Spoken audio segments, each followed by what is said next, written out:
In this video, I'll show you how to free up space in Google Photos.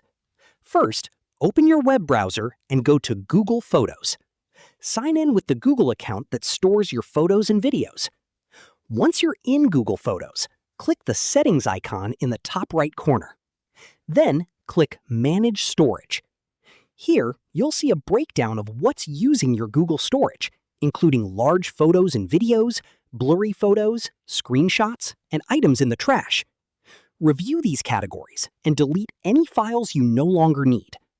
To delete a photo or video, select it and click the Trash icon.